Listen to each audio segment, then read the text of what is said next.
Olá, bem-vindos a mais um episódio do Medicast. E hoje eu tenho o prazer de conversar com o Dr. Marcelo Matias, que vai ser um papo assim, ó, incrível hoje, porque ele é um médico que eu conheço ele sem ser médico. Conheci ele há muitos anos atrás, quando eu era adolescente, quando eu era criança. Depois a gente passou um tempão sem se ver e agora a gente se encontrou e eu descubro que ele é um brilhante médico, uma brilhante pessoa, tem uma esposa que é um amor e convidei ele então para saber um pouquinho da história dele. Então, gente, por favor, assistam, se inscrevam no canal, comentem, mandem mensagem, que hoje a gente vai ter esse papo então com o Dr. Marcelo Matias, eu vou te chamar de Matias. Esse prazer. Obrigada pelo teu tempo, Matias. Eu só tenho a agradecer, Mary. Para mim é um prazer enorme estar aqui contigo. Acho que vai ser excelente poder conversar sobre alguns assuntos que o pessoal não está acostumado em me ouvir falar. E eu vou contar uma confidência de ambos aqui. Realmente nós nos conhecemos lá na adolescência, onde participávamos de uma grande turma na Praia do Imbé. Uhum. E até hoje eu vou para lá porque meus pais têm a mesma casa e quando eu passo para voltar para minha casa lá, eu passo pela casa onde vocês tinham. Então, que ainda tem, né? Ainda porque tem. O pai e a mãe ainda veraneiam É a mesma lá. coisa o pai e a mãe. Então tem uma lembrança Muito boa. muito forte, muito boa. Muito boa, né? Essas memórias são ótimas. Sempre são. Eu vou te apresentar rapidamente para quem está nos assistindo, para saberem quem é, então, o Dr. Marcelo Matias, tá? O Dr. Marcelo é médico formado pela URGS em 92, fez residência no Hospital de Clínicas de Porto Alegre, título de especialista pela Febraso em 95 e em ginecologia e obstetrícia. E é ex-presidente e já foi ex-vice-presidente do CIMERS, que é o Sindicato Médico do Rio Grande do Sul. É professor de medicina da Faculdade Universidade Luterana do Brasil. Seja muito bem-vindo. Me sinto em casa, muito obrigado pela possibilidade de contar as histórias. E eu quero te começar perguntando assim, ó, como eu faço para todo mundo. Por que tu escolheu fazer medicina? Eu devo te contar uma história diferente das outras que tu tá acostumada a ouvir. Primeiro porque, se eu olho para minha filha, por exemplo, a minha filha, ela quer ser médica desde que ela aprendeu a falar gugu dadá. Então, ela sempre quis, não teve outra opção na vida dela. Ao oposto, eu sempre tive uma dificuldade, eu sempre gostei de muitas coisas. E lá na época, era científico, hoje ensino médio, eu era bom em química, meu pai era engenheiro e eu decidi fazer engenharia química, que não tem absolutamente nada a ver com medicina. Eu sempre fui relativamente bom aluno, entrei na URGS quando eu tinha 16 anos, as pessoas se surpreendem, hoje em dia é impossível isso, mas eu entrei com 16 porque não tinha nono ano, porque eu passei direto e porque o meu aniversário era no início de março. Então, o que aconteceu? Que eu entrei com 16 anos, 2 dias depois eu fiz 17, mas eu entrei com 16. E a grande questão é, eu fui provavelmente um dos piores alunos da história da Escola de Engenharia da Universidade Federal do Rio Grande do Sul. Por quê? Porque desde o primeiro dia da sala de aula, eu senti que eu estava no lugar errado. O problema é que após tomar uma decisão, especialmente quando teu pai é engenheiro, a troca, a mudança disso ela é complexa. Quando se imagina que ao fazer essa saída vai se deixar um legado para trás, vai se perder tempo. E eu me lembro vivamente que eu tinha 1 ano e meio de faculdade quando eu disse assim, pai, eu não tenho como ficar aqui. E meu pai me disse assim, mas isso vai ser uma derrota na tua vida. E eu fiquei mais 1 ano e meio. Portanto, eu saí da faculdade de engenharia com 3 anos. E a saída foi mais ou menos o seguinte, eu não tinha mais o que fazer ali, literalmente porque, sabe quando nenhuma das aulas, nenhum dos assuntos diz respeito a quem tu é como ser humano? Tanto que ao sair daquilo eu fui fazer um caminho diametralmente oposto. Eu não queria nada de exatas e eu fui pegar o que para mim era o melhor curso possível naquele momento, que era a medicina. Minha filha até hoje me cobra porque fica muito mais fácil fazer o vestibular, especialmente daquela época, depois de 3 anos de engenharia. Então eu fui muito bem no vestibular, eu fui muito bem classificado, assim, foi talvez minha melhor classificação da vida foi no vestibular. E ao oposto da engenharia, eu amei a medicina desde o primeiro dia. Foi literalmente o amor à primeira vista. E isso foi até uma dificuldade num determinado momento. Por quê? Porque era impossível escolher uma especialidade, porque qualquer que fosse a cadeira que eu fazia, eu dizia, eu quero fazer isso. No semestre seguinte, eu quero fazer isso. passava Gostava mais de tudo. eu gostava de tudo. Então, para mim, estudar na medicina nunca foi uma coisa muito difícil, porque eu realmente gostava de tudo. E tu passou na URGS. Eu passei na URGS com muito orgulho, eu passei em terceiro lugar no vestibular de medicina da URGS na época, e talvez não tenha saído melhor porque eu fui mal na redação, que é uma coisa que não tem nada a ver com engenharia. Mas aquela coisa de física, química, era muito fácil para quem tinha feito engenharia. Claro, Então, o vestibular em si não foi algo traumático. Já a faculdade, foi uma faculdade que ela é dura para todos, a carga horária era muito alta, mas eu julgo ter entrado certamente numa das melhores faculdades que tem no país, no estado, certamente. Eu tive, sempre digo, os melhores professores. Eu tenho que agradecer todos os dias aos professores que eu tive, porque, como eu digo, as minhas aulas eram sempre melhores do que a média. Eu sempre digo que eu aprendia muito cada vez que eu entrava numa sala de aula. E isso, de alguma forma, me balizou quando eu hoje tenho o prazer de ser professor. Eu me esforço para chegar ao nível que os meus professores foram. Então, eu nunca nego o agradecimento que eu tenho a eles, porque eles fizeram eu me apaixonar por aquilo que eu fazia. Então, de um engenheiro frustrado, eu me transformei num médico feliz, o que é um caminho bastante exótico. E depois muito de 3 diferente. anos. Muito diferente. Muito diferente. E daí, tu fez a faculdade de medicina e depois tu optou por fazer a especialização de ginecologia e obstetrícia. E que vem bem ao encontro do que eu acabei de contar aqui. Por quê? Porque é bem interessante. Na faculdade da UBRA lá, eu dou, no primeiro semestre, tem uma cadeira que é Introdução à Profissão Médica. E eu dou a aula para os alunos do primeiro semestre que estão entrando sobre por que eu virei ginecologista e obstetra. Uhum. E eu virei ginecologista e obstetra exatamente pelo fato de que eu gostava de tudo. Porque a grande vantagem da ginecologia e da obstetrícia é a seguinte: a gente faz clínica, bastante. A gente faz cirurgia, seja ela ginecológica, seja ela obstétrica. A gente faz emergência. A gente faz que é bastante razoável de um pouco de psicologia, psiquiatria. A gente conversa muito com os pacientes, o que é uma característica da especialidade. Portanto, a gente acaba passando por tudo que tem de clínico e cirúrgico. E ainda por cima é uma especialidade distinta, e eu sempre digo para os alunos o seguinte, que talvez seja, para quem não quer tratar de doença, para quem quer tratar de saúde, talvez seja a melhor especialidade. Porque eu vou dizer, não num ambulatório de especialidade de doença, obviamente ali vai ser 100% doente, mas num consultório, por exemplo... Consegue trabalhar muito com a prevenção. Muito com a prevenção, muito com gente saudável. Tu podes passar o dia inteiro e não tratar nenhuma doença. Então, é uma especialidade dentro da medicina de quem talvez tenha interesse em lidar com saúde mais do que com doença. Até porque tu consegue daí trabalhar a prevenção e mudança de comportamento, Muito. no convencimento das pacientes para não adoecerem, né? Muito. E é muito bacana, porque tem trabalhos científicos, inclusive, que demonstram que o ginecologista é o médico principal de uma porcentagem muito alta das mulheres, mesmo para especialidades não médicas. Elas entram em contato com o ginecologista nem que seja para perguntar para onde eu vou, qual médico que tu me indicas, será que está certo? Isso é muito interessante. É um clínico, né? Muito. É um clínico, Muito. um orientador. E isso fez com que eu acabasse escolhendo a ginecologia e obstetrícia literalmente no último ano, quando eu passei pelo estágio. Então, eu passei pelo estágio sem saber a especialidade. Logo depois do final do estágio, teve uma prova para monitoria. Eu passei na prova da monitoria. E aí eu fiz a prova da residência e entrei no hospital onde eu queria, no serviço onde eu queria. Que foi o Hospital de Clínicas? Que foi o Hospital de Clínicas, eu tinha estudado na URGS e, portanto, foi bastante realizador ter feito toda a formação no mesmo lugar, com os mesmos professores, e sair dali me sentindo razoavelmente apto para exercer a profissão. Apesar de que, na medicina, a gente descobre uma coisa que acho que vale para muitas outras áreas, talvez não para todas. A gente nunca sabe nada.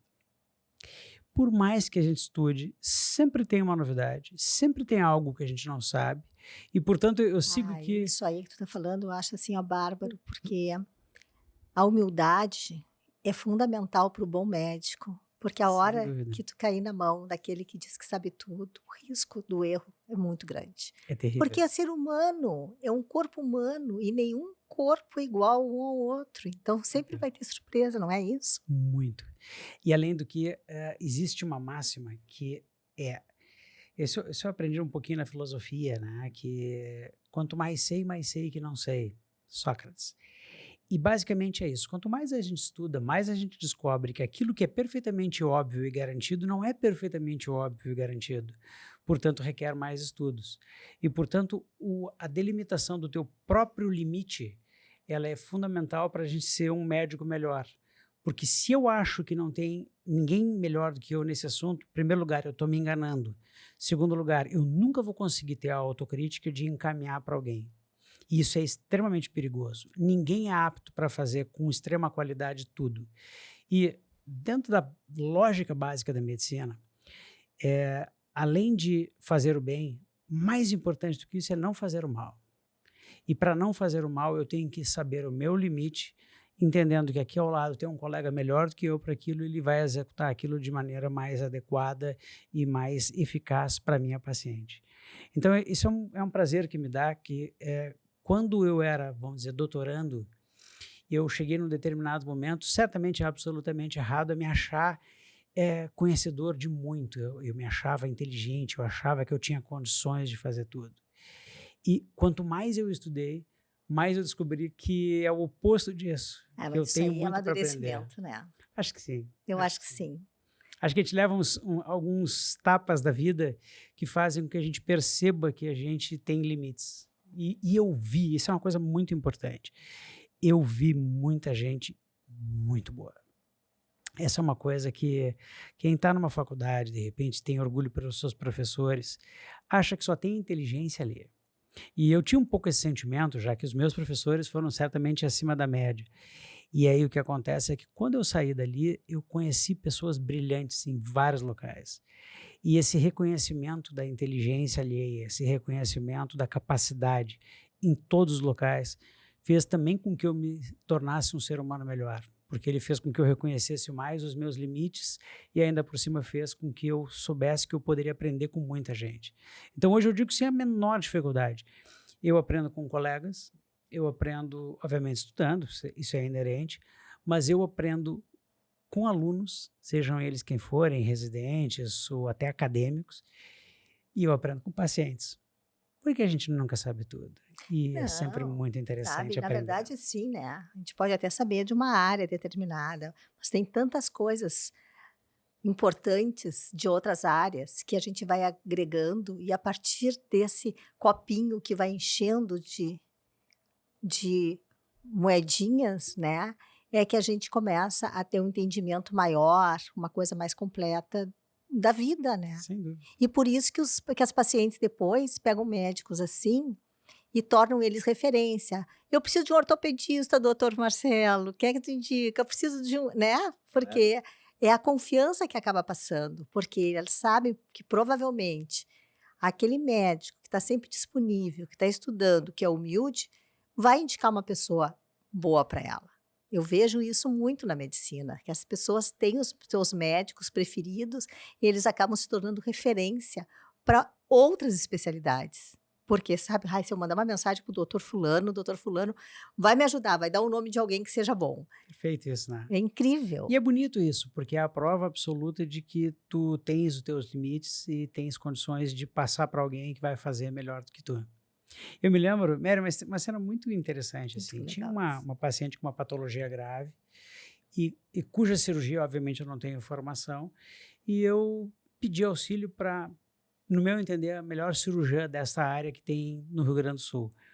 E eu acompanhei a cirurgia, eu estava ali fazendo o auxílio, e eu me lembro que ela, no meio da cirurgia, ela falava vários passos, que dizia, tu tá vendo aqui, né? E eu digo assim, aham, e na verdade, eu certamente me perderia se eu estivesse sozinho ali.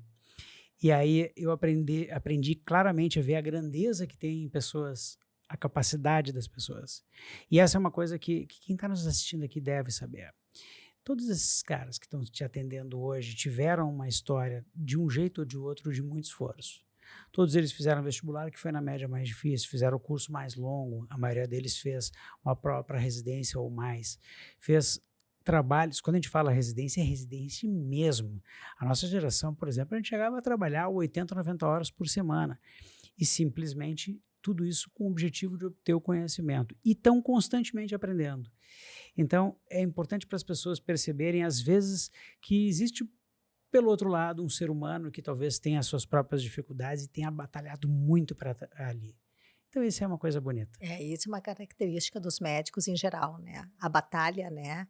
Essa coisa de muitas horas de estudo, muitas horas de trabalho. E isso acaba trazendo a pessoa próxima para a excelência, né? Sem dúvida, sem dúvida. Porque nesse volume de aprendizado e no volume de uso prático, acaba trazendo uma excelência. Por isso que a gente hoje tem tantos médicos bons. Né? E É aqui uma o Rio coisa Grande do Sul tem impressionante. muito médico bom. Tem. Em todas as especialidades. Eu me orgulho muito de estar num estado que tem uma qualidade da medicina do jeito que nós temos. Faculdades maravilhosas. Temos várias. E temos muitos profissionais. E eu sempre digo, São Paulo é a grande referência, mas o Rio Grande do Sul tinha tudo para virar um hub de saúde por isso, porque nós temos bons hospitais e excelentes profissionais. Excelentes hospitais, acho que até seria injusto eu dizer diferente disso. E, portanto, a gente tem uma plena condição de, a partir disso, para ti que eu sei que tem uma vinculação direta com o empreendedorismo, é talvez algo que as distâncias do Rio Grande do Sul não produzam diferença. Talvez para uma indústria mandar o seu produto para o centro do país ou para fora do Rio Grande do Sul seja mais difícil. Para o médico fazer o atendimento de alta complexidade de uma coisa como essa, não tem dificuldade. Então, talvez aqui nós estejamos sobre um polo potencial de um hub de saúde gigantesco, ainda não 100% explorado, mas que está crescendo. Eu acredito muito nisso. Porque eu já tenho alguns médicos que eu conheço que já são referências nacionalmente, onde tem pacientes que vêm, por exemplo, do norte, de Manaus, operar aqui em Porto Alegre. Sem dúvida. Sabe? É mais fácil um paciente que tem poder aquisitivo, claro, né? Viajar para os Estados Unidos, se está em Manaus, do que vir a Porto Alegre. Sem dúvida. Né? E não é tem vários casos de pessoas do norte do país que vêm a Porto Alegre para fazer cirurgias, porque sabe que aqui tem excelentes cirurgiões e os nossos hospitais são super bem equipados. São bem equipados. Nós temos uma condição muito boa. Então, isso é uma coisa que está cada vez crescendo mais. E daí, quando tu chega na gineco, obstetrícia, tu ficou mais na ginecologia ou mais na obstetrícia? Como foi isso aí? Sempre foi uma coisa meio a meio, porque eu sempre fiz plantão. Até 5, 6 anos atrás, eu fiz plantão em obstetrícia semanalmente. O que é importante para manter a mão funcionando, é útil, faz com que a gente vivencie os bons e os maus casos, faz com que a gente continue sempre com a vivência prática, que é fundamental. E aí, portanto, eu sempre fiz obstetrícia, mas no consultório, por exemplo, num determinado momento eu parei de fazer. E eu parei de fazer obstetrícia de consultório, o que é bem exótico, as pessoas sempre têm a ideia de que vai se manter o consultório e vai se fechar o SUS, mas porque a dedicação que eu tinha que oferecer para o consultório é de um sobreaviso constante que era inviável para quem tinha plantão, para quem dava aula, para quem teve outras atividades que não fossem necessariamente atividade de consultório. Então, acabou que num determinado momento eu concluí que era inviável fazer com qualidade a obstetrícia no consultório. Mesmo que eu estivesse pronto do ponto de vista, digamos, intelectual, porque eu segui estudando, eu dou aula de obstetrícia, mesmo que fosse uma coisa que eu não poderia, talvez, eu teria condições de executar, mas que eu julgava que eu não poderia, talvez, oferecer a qualidade que eu deveria para as Até pacientes. Porque tu tem que estar full time, né? Tem que estar. Não sabe que horas o bebê vai nascer. Essa é uma coisa muito importante. Eu tenho emprego público, então amanhã às 7 da manhã eu vou estar no hospital, eu tenho um ambulatório de manhã, tenho um bloco à tarde. O que acontece com uma paciente minha que entra em trabalho de parto no exato momento que eu estou entrando no centro cirúrgico do Sistema Único de Saúde, uma paciente que tem uma lista de espera para operar comigo de 1 ano? O que acontece? Eu saio, eu abandono a minha paciente privada, eu abandono a paciente do SUS. O que acontece? Tu vai ter que escolher, isso funciona. Então, eu não tenho como fazer isso. E é justamente essa questão que ela é fundamental. E que, num determinado momento, isso criou um problema para a especialidade. Porque a especialidade, como é que ela se vira, onde a grande maioria, mais de 80% dos obstetras tem algum emprego, seja qual for, algum tipo de vínculo distinto do vínculo de consultório. Como é que se faz? Então, isso gerou um movimento todo dentro da obstetrícia vinculado aos obstetras, porque a obstetrícia brasileira ela é diferente da obstetrícia nos outros países. E aí lá, quando eu estava no sindicato, eu ainda estou, mas quando eu criei um núcleo de obstetrícia lá, e eu criei um projeto que literalmente resolve esse problema, ou pelo menos minora essa dificuldade, para os obstetras poderem ter uma condição melhor de trabalhar nesse sentido. Porque isso sempre foi um grande problema. Eu acho que é uma especialidade muito complexa, tanto que dizem, né, que é muito difícil hoje tu ter um obstetra que te atenda pelo plano de saúde. Sim. Porque essa questão do sobreaviso, de estar sempre de prontidão, atrapalha muito a rotina de vida. E se ainda por cima tem um emprego fixo, tu não vai poder estar burlando o horário do teu emprego fixo para ir atender essa paciente, né? Tu não pode estar em 2 lugares ao mesmo tempo. Nunca. E isso é uma questão ética, né? Tem uma questão muito interessante que as pessoas não sabem. A ideia de que a gente vai ficar de sobreaviso 100% do tempo para uma paciente que tenha, por exemplo, um convênio como o IP, é uma criação brasileira. Se a gente sair daqui e cruzar as fronteiras para países de primeiro mundo que fazem boas medicinas, essencialmente o que acontece é o seguinte: a paciente faz o pré-natal, pode ser com médico privado, não tem problema. Na hora do parto, ela faz com plantão. Sim. Se a gente for olhar, a rainha da Inglaterra, ela faz o parto com plantão. Claro que o médico da rainha até vai lá, mas faz o parto com plantão. A lógica é que tu tens serviços totalmente distintos. Um para fazer o pré-natal e outro para fazer o parto. E o Brasil criou, muito pelo passado, porque antigamente, na época dos institutos, para quem estiver nos assistindo e que conheça os IAPTECs, IAPIs e essas coisas, os médicos ali atendiam por um sistema relativamente público, que eram os institutos, e faziam seus partos particulares nos hospitais. Então a gente criou a ideia de que a gente ia ter o pré-natalista executando parto. Isso se manteve quando entraram os convênios, e quando entraram os convênios no início, a remuneração era adequada. E aí o mercado foi regulando isso por um aumento de volume e produziu distorções de tal sorte que, por exemplo, o IP, ele vem exatamente ao encontro do que tu disseste. É muito difícil convencer um médico hoje, mesmo que tenha tido recentemente um aumento da tabela de parto, mas imagina o seguinte, durante até 3, 4 meses atrás, alguém tem ideia de quanto é que paga por um parto do IP, feito por um médico que tenha saído de casa e ficar horas ali no trabalho? Eu não tenho ideia. Bruto, R$336 daqui a 6 meses. Daqui a 6 meses. Daqui a 6 meses. Ainda vai ter desconto de imposto? De imposto, mais INSS, mais o estacionamento que tu gastou, mais o risco todo do trabalho, mais o fato de que tu pode ter saído, por exemplo, de uma consulta no consultório que tu pagaria mais do que isso. Então é fácil entender porque que ninguém queria fazer parte do PLP. Agora eles aumentaram o valor, e esse aumento do valor eu acho que fica adequado para o plantão. Ou seja, no lugar que tem um plantão, tu já estás de plantão e chega uma paciente de Teu peito, tempo já está ali dedicado a isso. Está tranquilo, aí é bom. Mas ainda assim não justifica o indivíduo sair de casa para fazer o atendimento, eventualmente. Que muitas vezes pode levar horas, né? Horas. E não precisa dar certo, ele pode ter problemas, ele pode ter intercorrências, ele pode virar uma cesariana no meio do caminho. Sabe que eu sempre conto uma história divertida com relação a isso. O que eu julgo ser o pior auxílio cirúrgico que eu fiz na minha vida. Eu estava de noite, tive dificuldade em dormir, então eu consegui dormir lá pelas, sei lá, 2 da manhã. Lá pelas 2h40, um colega me telefona, e eu tinha recém dormido, um colega me telefona para fazer um auxílio de uma cesárea do IP, assim, sem qualquer valor de diferença. E eu fui por parceria. Eu estava tão cansado que quando eu fui tirar, eu arranhei o carro na parede da garagem. Cheguei lá, fui fazer o tal do auxílio, fiz o tal do auxílio, tomei um banho de sangue. Cheguei em casa às 5 e pouco da manhã, eu tinha que acordar às 6 e pouco para ir para um plantão de 24 horas.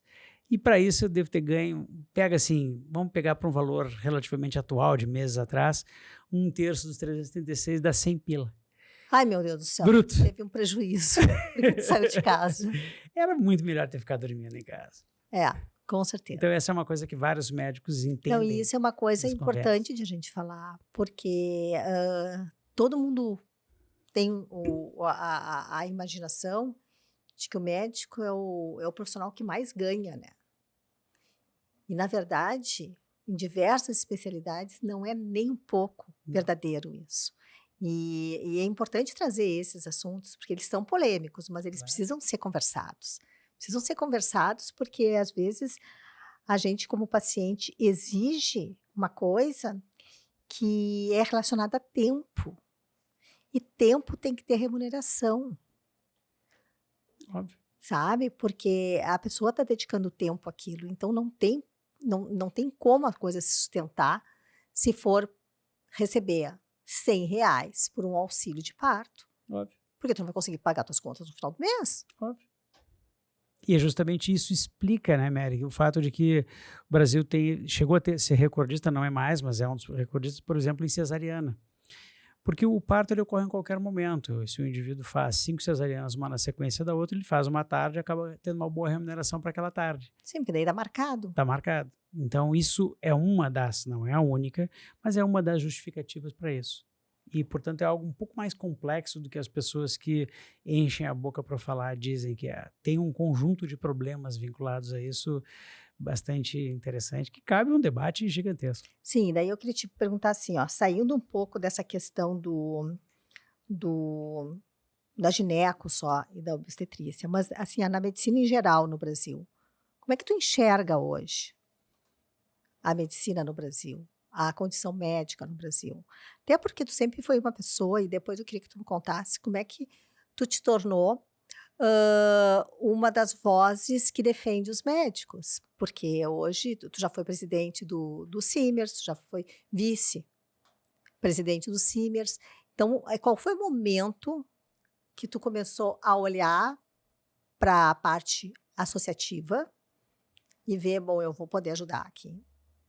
Vamos, E como tu enxerga a medicina hoje? Porque eu acho que esse debate é uma coisa que eu tenho visto muito entre muitos médicos, sabe, se questionando e sabendo, perguntando se está certo o caminho ou não. Me diz o que tu pensa disso. Eu, como leiga, queria saber, assim. vamos por dois lados completamente distintos. Como é que a medicina está hoje? Eu tenho uma preocupação gigantesca com o futuro da medicina e quem acha que isso é bom porque vai ter mais médicos e vai ser mais barato, eu digo, todos os trabalhos científicos demonstram que o que define qualidade de saúde não é o número de médicos, é qualidade e condição de trabalho.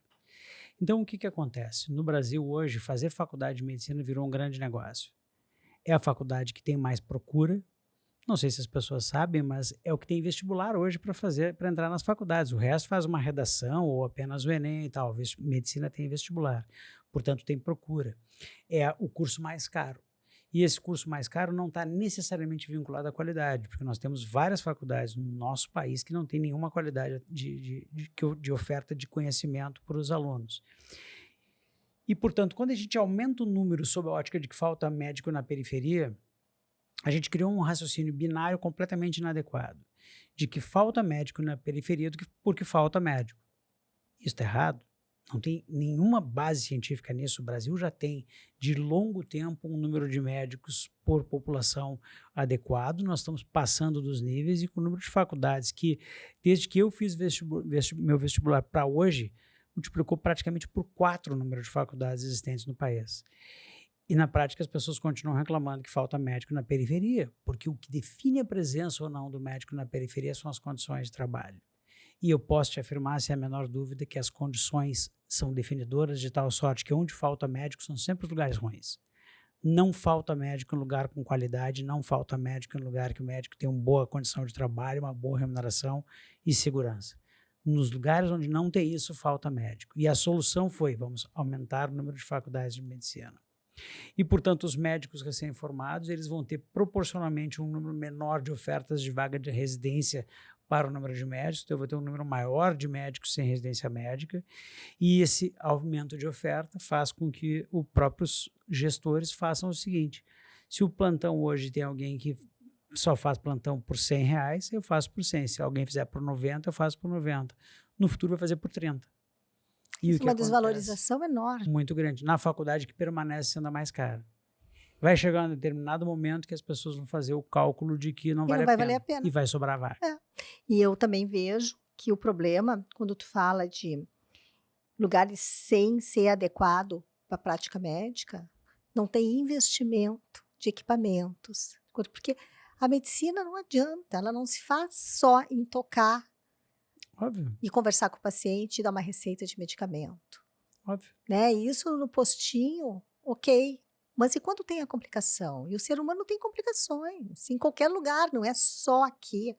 Vai no interior do interior, nós vamos ter uma parcela de pessoas que precisa de um tratamento mais complexo, mais adequado. E o que que acaba vindo? Todo mundo para os grandes centros, né? Sem dúvida. Então é aquela ambulancioterapia que falam, porque acaba que enche esses outros hospitais, como o Hospital de Clínicas, como a Santa Casa, né?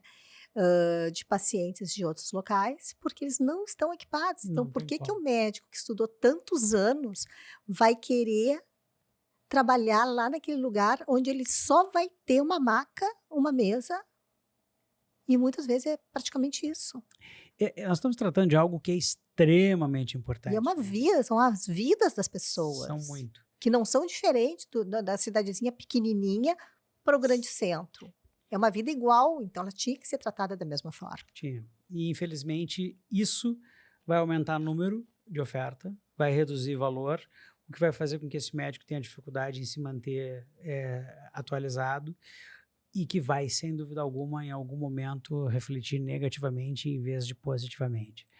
E aí tu me perguntasse, que é outra vertente disso, é quando é que eu entrei para a questão do associativismo.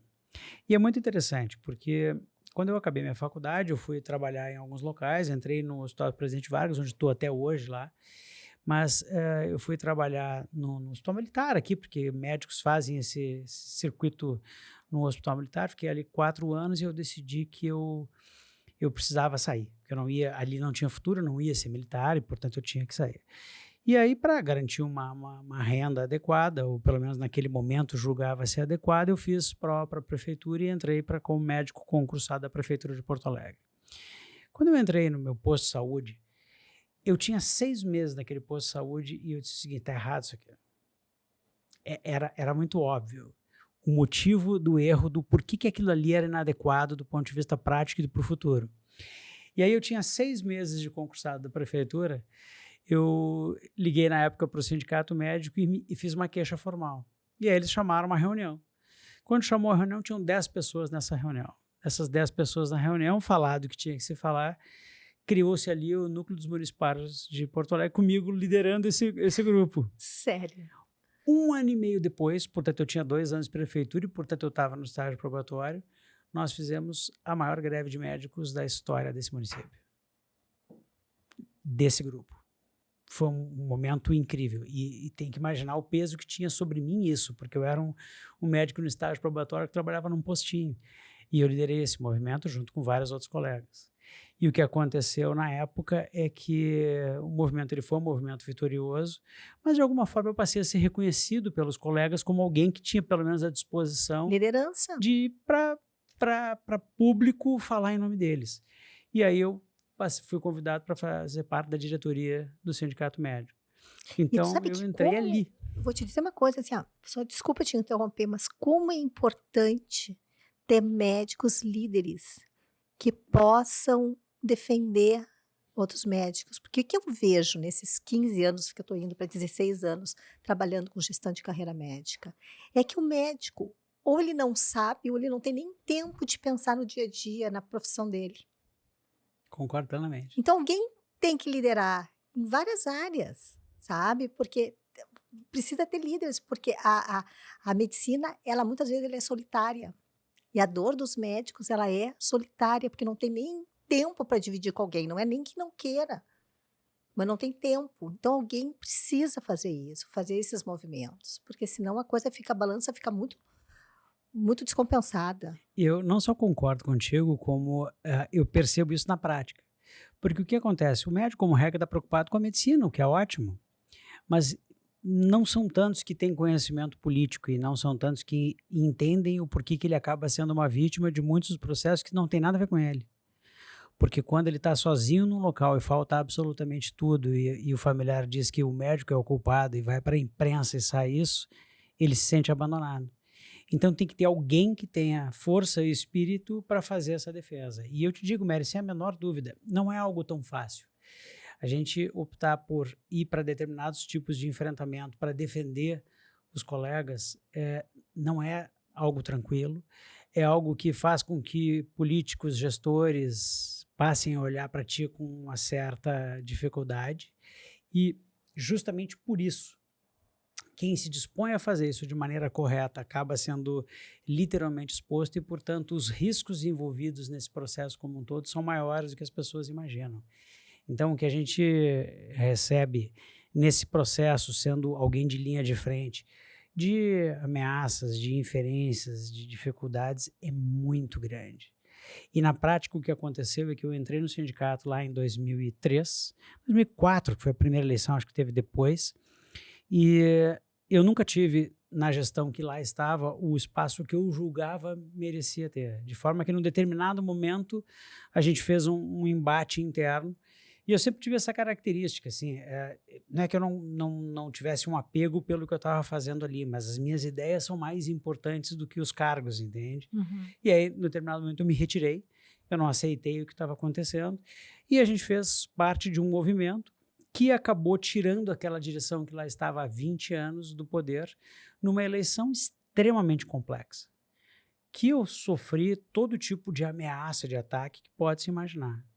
E aí eu fui à presidência, né, porque talvez eu fosse o melhor nome naquele momento, e a gente assumiu depois de 20 anos de uma gestão que teve, sem dúvida alguma, nunca vou deixar de reconhecer grandes méritos, tornou o Sindicato Médico do Rio Grande do Sul no tamanho que ele é, mas cometeu erros suficientemente grandes, no meu entender, para que justificasse a sua retirada naquele momento. Então a gente fez um movimento, ganhamos aquela eleição, ninguém acreditou que a gente fosse ganhar, a gente ganhou aquela eleição. Estava 20 anos, né? Estava 20 anos, com um poder absoluto. E aí a gente assumiu, e quando a gente assumiu foi uma visão, uma forma completamente diferente de gestão e de filosofia. E eu tenho muito orgulho do que eu fiz na minha gestão como presidente, que foi uma gestão extremamente difícil, porque eu tive um primeiro ano pós-gestão anterior, então tudo era escondido, tudo era difícil, a gente não encontrava muitas das coisas que precisava encontrar, e depois eu tive 2 anos de pandemia. Meu Deus. Então a minha gestão foi uma gestão exótica, mas mesmo assim eu tenho muito orgulho do que eu construí lá, porque a gente fez uma verdadeira revolução. E modernizou, né? O sindicato ficou mais ágil para uma série de coisas. A gente né? reduziu, a gente fez coisas interessantes. Como eu tinha como um pré-requisito, era descentralizar e criar liderança. O que acontece? Eu dei força para que as lideranças surgissem. Então eu criei, por exemplo, e saíram da minha cabeça, ao que me consta, todas da época, núcleos de especialidades. Então eu criei um núcleo de obstetrícia, criei um núcleo de psiquiatria, criei um núcleo de pediatria, fui criando núcleos por especialidades, porque existem especialidades que têm características próprias que necessitam de sim, ação. Exatamente. E aí eu criei esses núcleos. Num determinado momento, eu tinha prometido na campanha que eu faria a direção do interior, o indivíduo que lá estava como diretor do interior disse que assim, ele ia sair do sindicato. Não tem problema. O que a gente fez? A gente fez a regionalização e dividiu o estado em regiões e aí criou ali cada uma delas com o respectivo diretor. Então a gente criou lideranças locais. Então eu criei lideranças desde núcleos até locais. Então eu tive a honra de criar muitas lideranças ou de ajudar ou fomentar a criação de líderes, e esses líderes hoje são reconhecidos pela categoria como pessoas que defendem. E é fundamental, porque a medicina ela tem essa característica de ser tão pulverizada as especialidades, que tu não pode tratar especialidades como a dermatologia igual a neurocirurgia, igual a cardiologia, igual a obstetrícia. Muito diferentes. Todos são médicos. Mas o dermatologista, a realidade dele normalmente é dentro de consultório. Se tu vai falar com um neurocirurgião, a realidade dele é dentro de hospital. Ele tem o consultório, mas o fundamental para ele exercer bem a profissão é um hospital equipado. Uhum. Então, toda essa ginástica é muito complexa, porque tu não pode pegar médico e jogar todo num balaio. Não, as especialidades são diferentes. Né? Muito inespecífico. Sabe? E ainda por cima nós temos o ser humano, que é outro fator extremamente complexo. Então, essa questão de descentralizar por especialidades, eu acho assim, incrível, né? E quando tu me diz que ainda tu fez isso separando as regiões do estado, deve ter dado uma aceitação muito boa, porque foram foram vozes que apareceram, porque muitas vezes a gente esquece do interior, né? Surgiram lideranças. E nós tínhamos prometido que daríamos força para o interior. E ali surgiram lideranças dentro do interior. E para tu veres uma coisa, por exemplo, que foi inovadora no Sindicato Médico do Rio Grande do Sul saiu de mim a ideia naquele momento, a gente criou um núcleo de combate ao exercício ilegal da medicina, que foi primeiro do país. Hoje já tem outros locais que fazem a mesma coisa. Mas o que é o exercício ilegal da medicina? A gente foi vendo uma progressão desse avanço de outras áreas sobre a medicina. Eu ia te perguntar sobre isso. Sempre naquela coisa interessante, assim, sempre assim, na estética, né? Sempre nas coisas que dão dinheiro, naquela coisa particular. A gente nunca vê isso, por exemplo, dentro da UTI.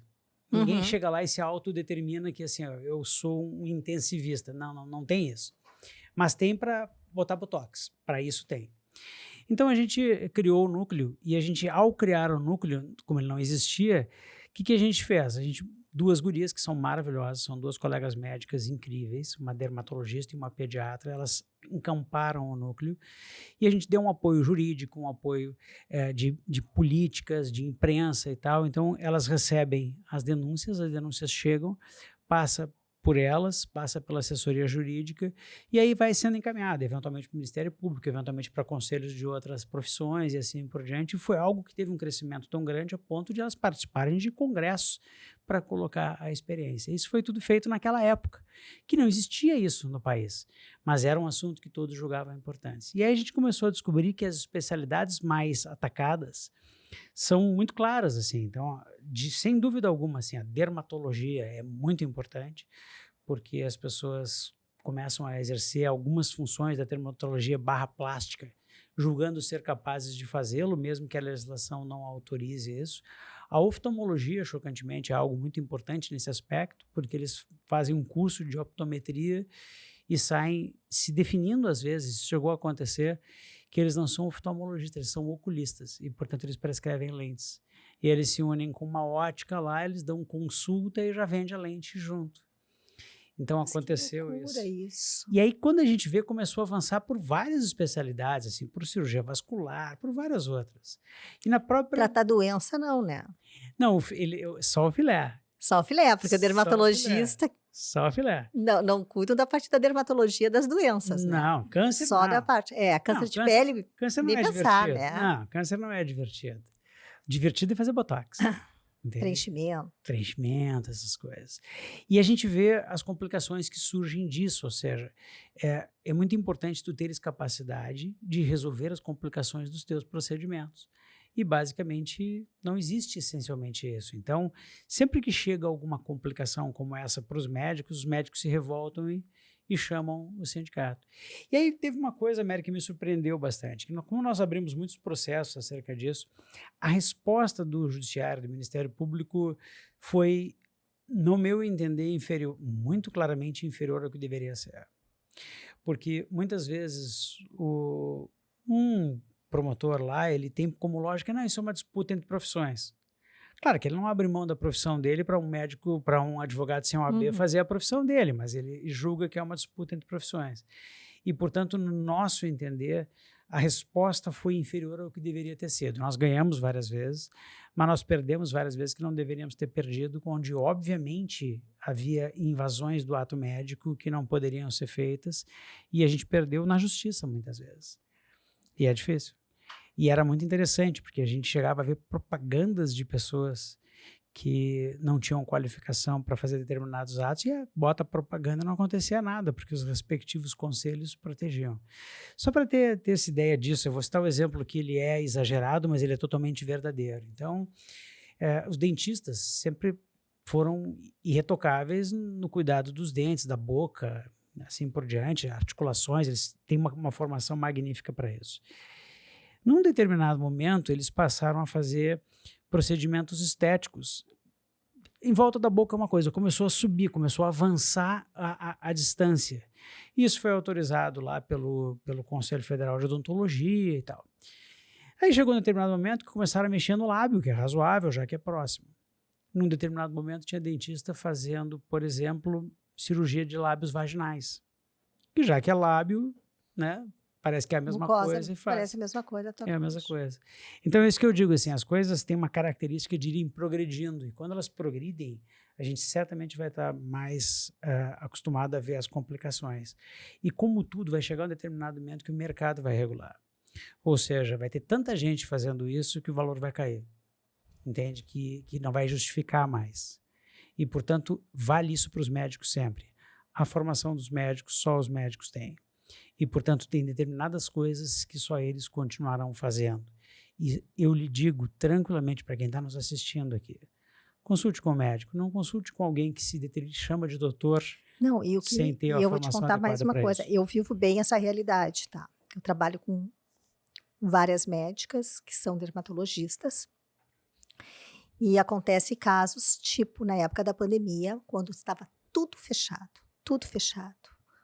Uma cliente minha recebeu o chamado de uma paciente que, obviamente, não fez o procedimento com ela, fez o procedimento com uma biomédica e deu uma complicação. Essa paciente começou a ter febre. A primeira vez falou com a profissional, a profissional mandou tomar um Tilenol, a coisa não melhorou, começou a piorar, até que essa profissional chegou e disse, olha, tu vai precisar procurar uma dermatologista. Ela ligou para essa minha cliente, tudo fechado. Porto Alegre, sim, ó, completamente fechado. Minha cliente atendeu ela.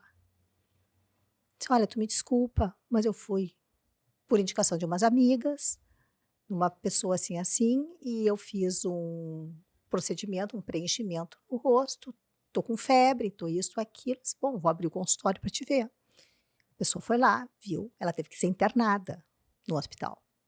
Ela precisou ser internada em plena Covid, onde a gente estava lutando para ter leitos, para tomar um antibiótico endovenoso, e essa profissional não sabia dizer para a dermatologista o princípio ativo que ela tinha colocado, ou não queria dizer. Então, ainda foi um risco do médico, que daqui a pouco, se desse uma zebra com essa paciente, ainda ser julgado como ele que estava cuidando dessa paciente. Então, foi uma coisa assim, ó, incrível, porque era revoltante a gente precisando de leito em Porto Alegre. E daí eu falei um dia com um colega teu, que é um líder também, que trabalha no clínicas, e ele ainda me disse o seguinte, não, e o engraçado é o seguinte, elas fazem esse procedimento particular, pagam, e quando dá o problema, elas vêm com plano de saúde, na emergência, ocupar o espaço da emergência de um paciente grave, porque existe um volume de atendimento na emergência, e a emergência é feita para outras coisas que não essas que poderiam ser vetadas. É incrível, né? Sabe? Só que daí o lugar é bonito, ela está no Instagram, tem lustre de cristal na sala de espera e as pessoas se encantam por esse tipo de coisa e não conferem se é médico ou não. E eles se autoproclamam doutores. Sim. E aí a pessoa não sabe o que significa Eu sou isso. combatida. Isso não tem nenhum Não significado. faz ideia, o que brigam comigo, o que me xingam, porque eu não aceito, eu não nem trabalho com outras profissões, né? É porque eu acho muito injusto. E outra coisa, não só injusto em relação ao médico, mas é perigoso, porque anatomia é uma coisa muito complexa. E eu, conversando com tantos de vocês, eu respeito esse estudo, porque a anatomia da face, para quem já viu um livro de anatomia da face, a quantidade de músculo, de nervos, de vasos sanguíneos que tem é absurdo. Então, não é uma coisa tão simplória fazer um preenchedor para rinomodelação. É verdade. Porque a gente toda hora olha, de vez em quando, as zebras que dão pelo Brasil afora. Só que eu acho que houve um relaxamento dos órgãos competentes, dos Conselho Federal de Medicina, para deixar isso avançar tanto. O que tu me diz disso?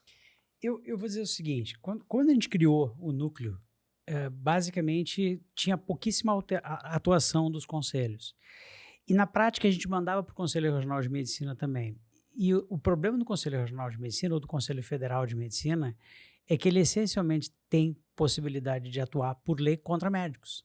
E não contra as outras e não profissões. contra outras profissões. E por isso eu tiro um pouco o peso dos conselhos nesse aspecto, porque eu entendo, inclusive o Conselho Regional de Medicina atualmente tem um grupo de combate ao exercício ilegal da medicina, mas eles não conseguem processar diretamente o profissional que cometeu o ilícito que não seria previsto para a sua profissão. Quem tem que fazer isso é a justiça. E aí eu te digo, a minha experiência, e se eu estiver enganado, eu adoraria estar enganado, é que a gente teve vários casos que eram de óbvio delito e simplesmente o Ministério Público julgou ser algo que não valeria a pena ser processado porque pareceria uma disputa entre profissões. Então, eu vou dizer assim, os conselhos me parecem ter menos responsabilidade nesse assunto. Recentemente, o Conselho Federal de Medicina lançou uma normativa que ela foi bem recebida pela categoria médica, estabelecendo que determinados procedimentos são exclusivos dos médicos. Qual é o meu problema com relação a essa normativa? Eu gostei da normativa em si e entendi a filosofia que foi feita lá no Conselho Federal de Medicina. O problema é que, muito provavelmente, as outras profissões não vão nem dar bola e, se forem processados ou qualquer coisa, vão entrar na justiça e talvez venham a ganhar, porque, infelizmente, a justiça, em muitos momentos, ela, no meu entender, minha opinião, Marcelo Matias, não age como deveria agir, porque ela acha que nós estamos tratando de um assunto de política sindical, quando, na verdade, nós estamos tratando de um assunto de saúde Então, pública. a solução para isso é informação, informação, informação. As pessoas têm que se dar conta do risco que elas correm quando elas vão fazer um determinado procedimento com áreas que não são de médico. Perfeito. Assina embaixo. E estamos É à informação, disposição lá para fazer essa informação, porque é a nossa função. sabe? É incrível isso. Tá, Marcelo, e daí me conta o seguinte. hã, Hoje, a gente sabe, porque eu te acompanho, né, nos meios de comunicação, enfim, todo esse teu caminho dentro do Simers, né, foi da diretoria, chegou a presidente, agora era vice, e até onde eu tô sabendo, tu deixou de ser vice ou pediram para te sair. Eu queria entender o que que aconteceu.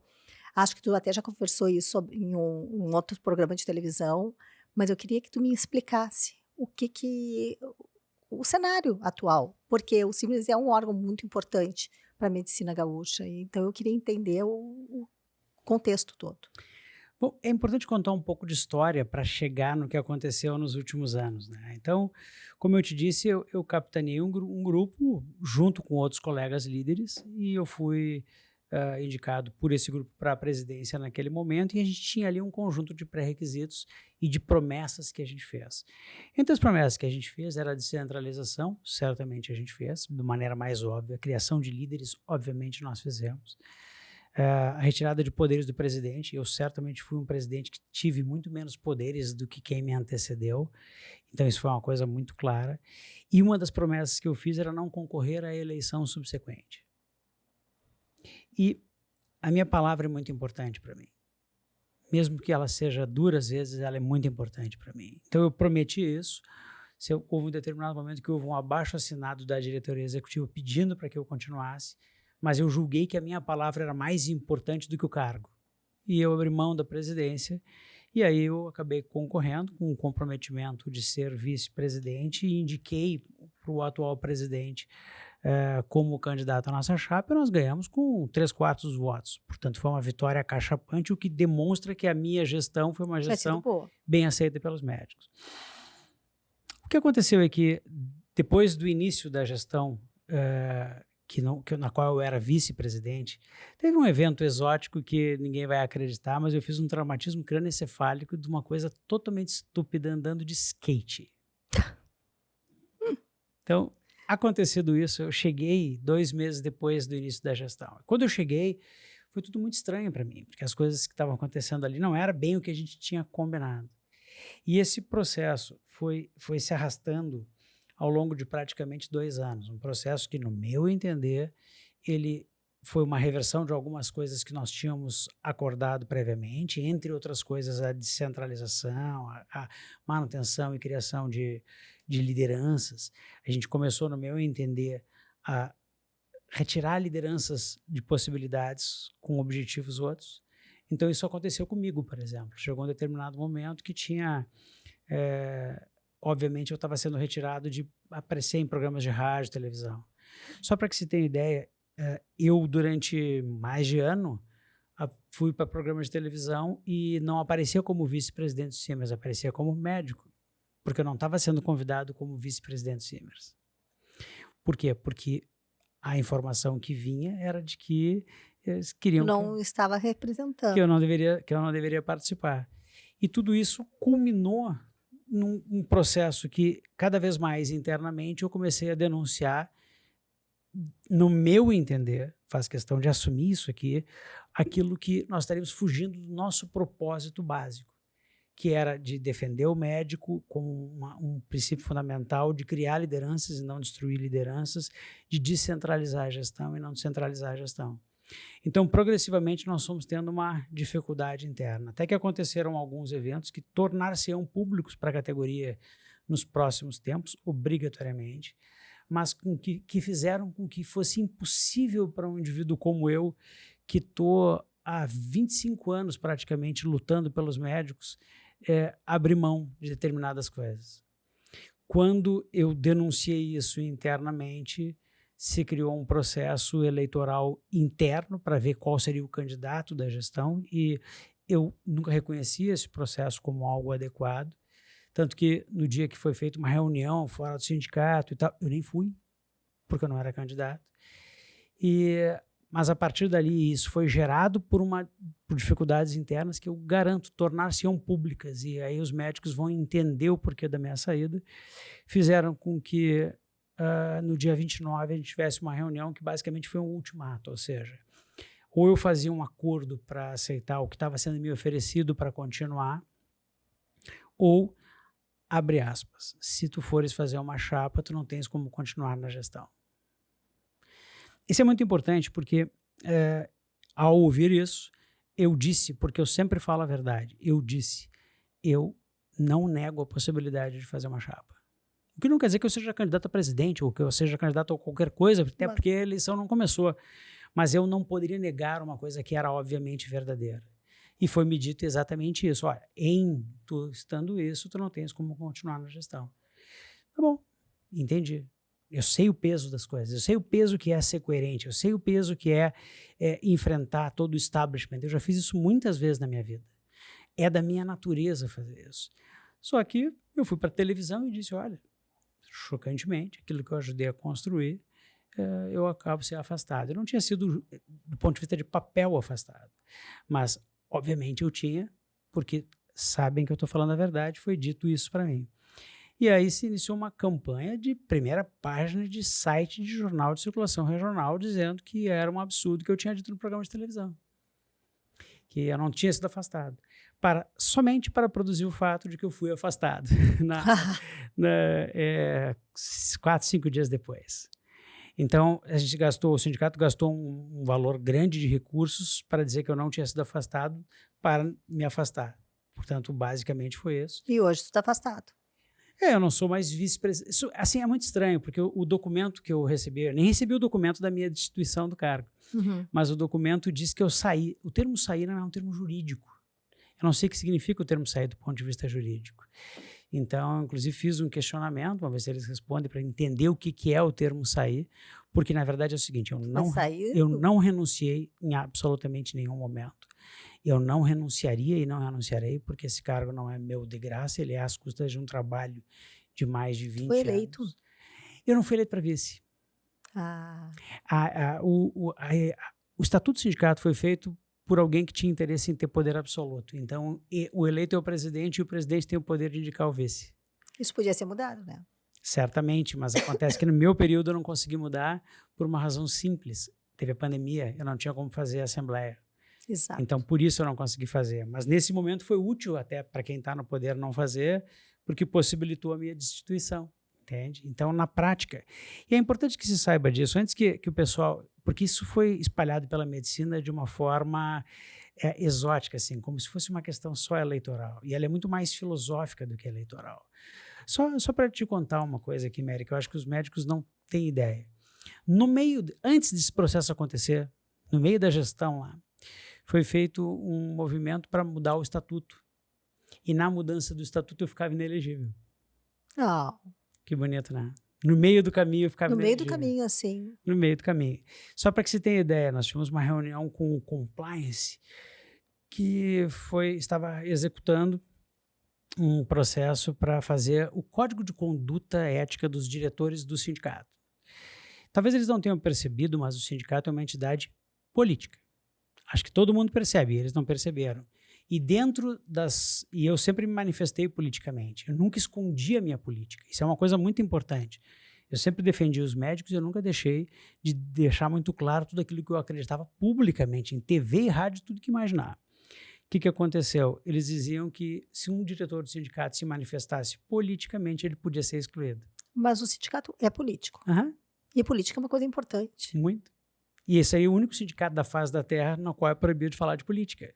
Mas por que é importante isso? Porque todo mundo sabe que eu publicamente tenho uma posição política muito bem definida. Que, aliás, nunca atrapalhou em absolutamente nada a minha ação sindical e, mais do que isso, ela foi uma das coisas que nos elegeram. Só para as pessoas entenderem, quando a gente foi criar a chapa, antes de criar a chapa, lá na primeira eleição, nós, na minha casa, criamos um instituto.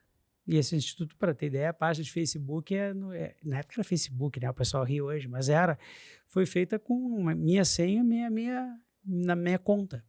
E ela era basicamente uma página de política com uma ideologia específica e que a gente se comprometeu a levar para dentro do sindicato. E uma das nossas questões era essa, a gente sempre poder se manifestar. E daqui a pouco estavam fazendo movimentos para que eu me tornasse silente.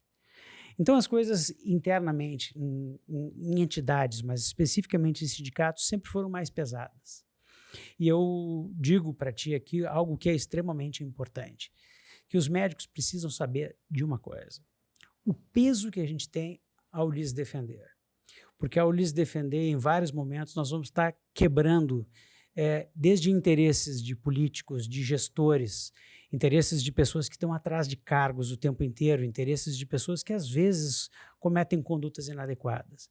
E nem sempre a gente garante com isso a vitória, porque a despeito da gente lutar, a gente não tem o poder da caneta. E mais do que isso, a gente tem vários riscos pessoais. E esses riscos pessoais, muitas vezes, eles saem de onde a gente menos imagina. Porque às vezes, internamente, tem gente muito mais interessada em construir pontes em eventos do que em catar uma briga em nome de um colega que atende no postinho. E isso fere totalmente aquilo que eu sempre defendi. Eu sempre defendi que eu tenho uma missão estando dentro do sindicato, que é defender o médico. Eu fui muito honrado com isso.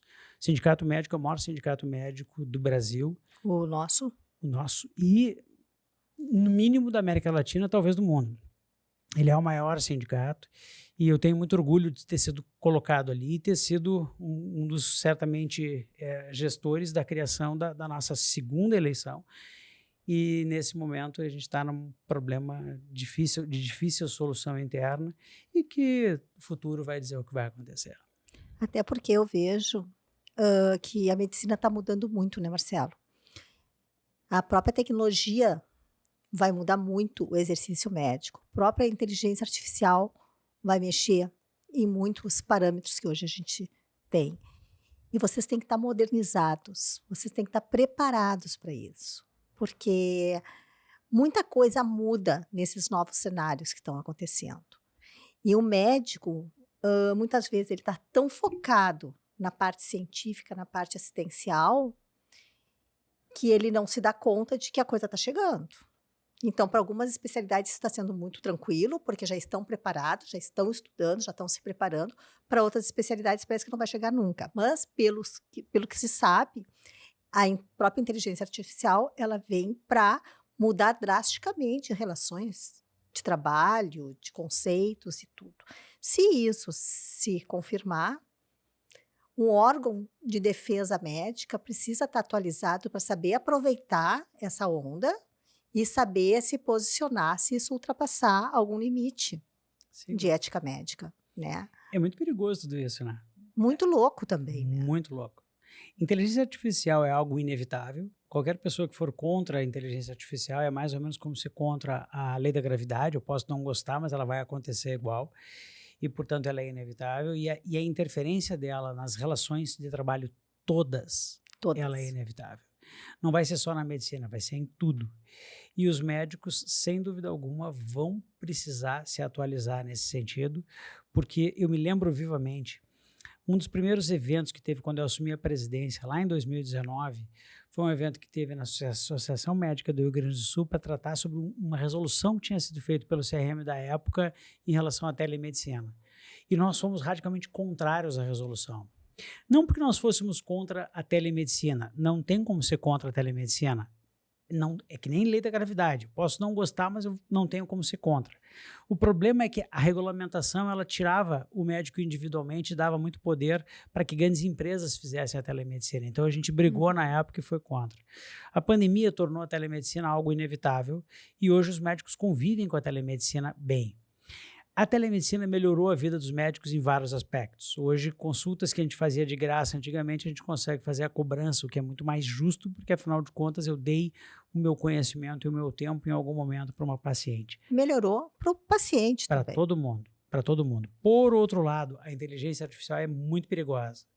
Ela vai ter coisas magníficas. Então imaginas, por exemplo, que com o teu celular, talvez tu saiba tudo o que esteja acontecendo com a tua saúde, talvez teu médico ou um robô saiba, e talvez tu e o teu médico recebam um aviso de que talvez uma condição de risco esteja para acontecer.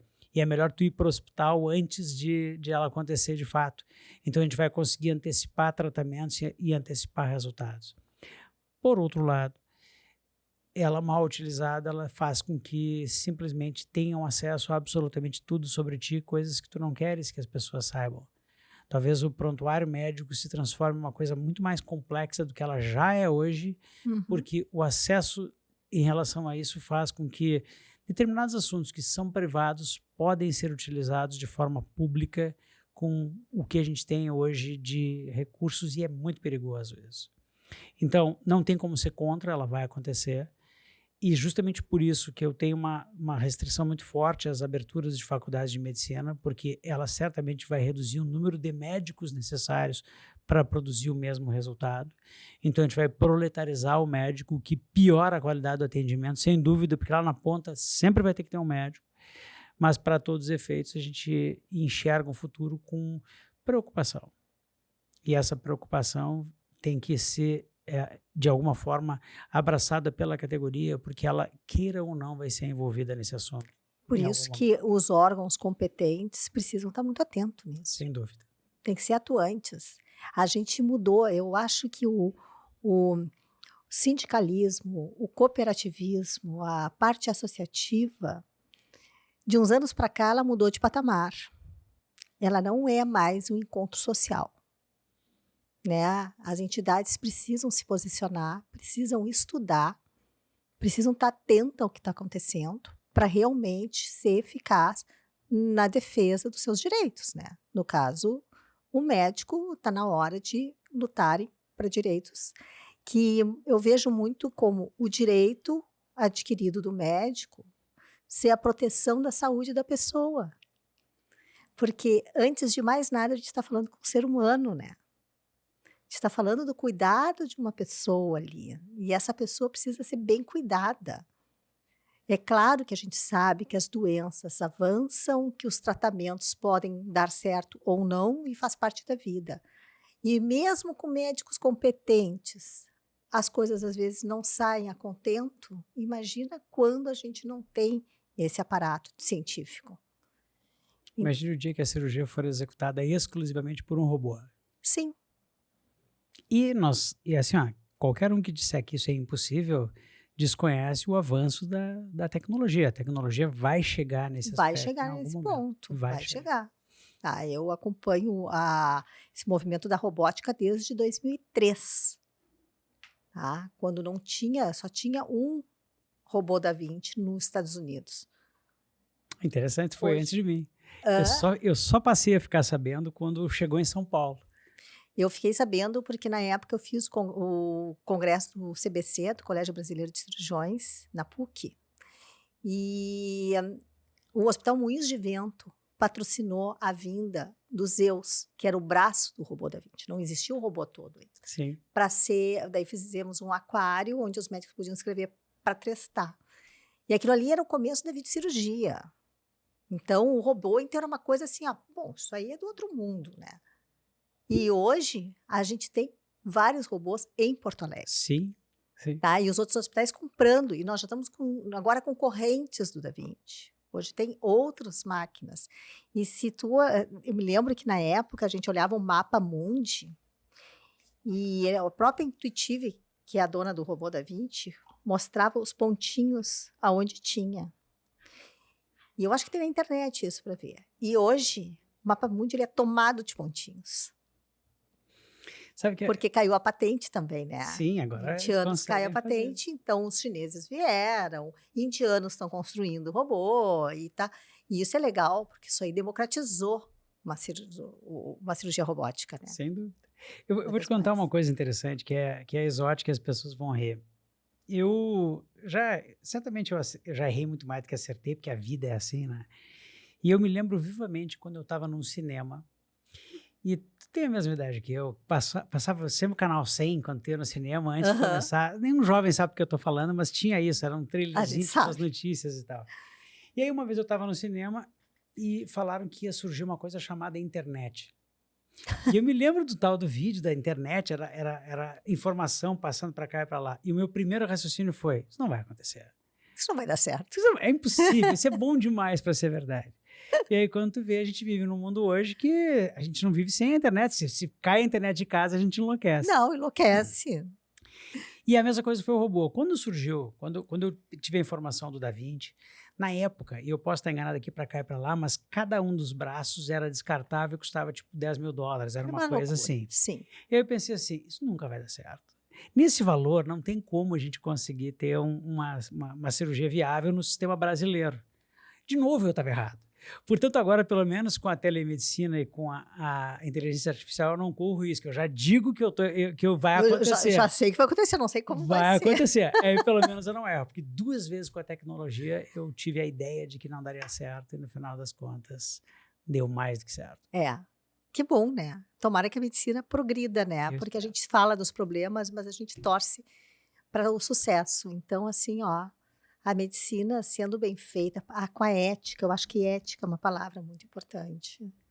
E ela baliza tudo, né? Então, se a gente mantiver os parâmetros corretos, valorizar o ensino, o aprendizado, tudo que vier vai somar. Sem dúvida. Vai somar, né? Sem dúvida. E quais são os teus planos para o futuro? É bem importante isso. Como eu estou diante de uma pedra angular na vida, né? A gente não sabe o que vai acontecer daqui para frente. Em primeiro lugar, eu vou continuar exercendo a medicina da melhor maneira possível. Amanhã de manhã, às 7 da manhã, estarei no hospital, vou operar durante a tarde, vou seguir exercendo a medicina como sempre exerci. Pretendo continuar dando as minhas aulas, que é um prazer muito grande. Poucas coisas são melhores para mim do que dar aula. As pessoas não imaginam, mas quando eu comecei a dar aula eu ficava estressado e hoje para mim é um prazer enorme, zero estresse. Eu passo um bom tempo da minha semana atualizando a aula, é uma coisa muito, muito gostosa, assim. E do ponto de vista de associativismo, do sindicato, o futuro vai dizer o que vai acontecer. Entretanto, se eu sair por não me dobrar, no sentido de que eu disse que talvez eu fizesse uma chapa, então eu posso dizer que talvez eu venha, num futuro, talvez venha participar de algum tipo de corrida eleitoral nesse sentido, para trazer de volta aquilo que eu julgo ser o mais adequado para qualquer uma das entidades que eu venha a participar. Eu, obviamente, nesse momento, não digo que sou candidato a nada, mas eu não nego que isso possa vir a acontecer, porque sempre digo a verdade. E tem muita coisa para rolar embaixo dessa ponte. Tem muita água para rolar. Certamente. Marcelo, quero te agradecer demais por esse momento, que a gente conversou, que a gente falou sobre vários assuntos. Agradecer o teu tempo, porque eu sei que tempo é precioso para todo mundo, então para te ter vindo aqui para a gente conversar. E assim, ó, as portas estão abertas para a gente conversar sempre sobre isso, porque tudo que a gente vier a discutir, puxando o bem para a medicina, a boa medicina, é o grande propósito desse meu podcast, sabe? O meu podcast está sendo feito justamente para a gente poder debater, conversar, discordar, né? E construir caminhos que sejam mais legais, porque eu acredito, sabe, que a medicina é uma profissão muito honrada, muito importante, e que não pode se perder. Então, querido, muito obrigada. Eu só tenho a agradecer. Mérito, não tens ideia do orgulho que eu tenho em poder ter dividido essa mesa contigo. Eu estou sempre à tua disposição. Um dia a gente pode falar só de medicina, porque a gente falou pouco de medicina, o pessoal vai achar que eu não sei o que eu faço. E a realidade é que eu tenho muito orgulho por profissionais como tu, que não só reconhecem, mas trabalham justamente por uma medicina melhor, que é o que a gente quer para todos. Sempre que o médico tiver uma condição melhor, o paciente vai ter obrigatoriamente uma condição melhor. Portanto, o teu trabalho ele vem justamente ao encontro do nosso, de lutar pela qualidade do atendimento, e por isso eu tenho muita honra em estar aqui contigo e te agradecer pelo teu trabalho. Obrigada, a gente está junto. Sempre. Porque o ser humano sempre vai estar em primeiro lugar e a gente precisa dos médicos bons perto da gente. Muito obrigado. Obrigada, Marcelo. Só muito tenho a obrigada agradecer. mesmo. Pessoal, então, hoje a gente conversou, vai ter um papo com o Dr. Marcelo Matias. Eu quero agradecer muito a presença de todos assistindo esse programa. Comentem, se inscrevam no canal, mandem sugestões e até a próxima.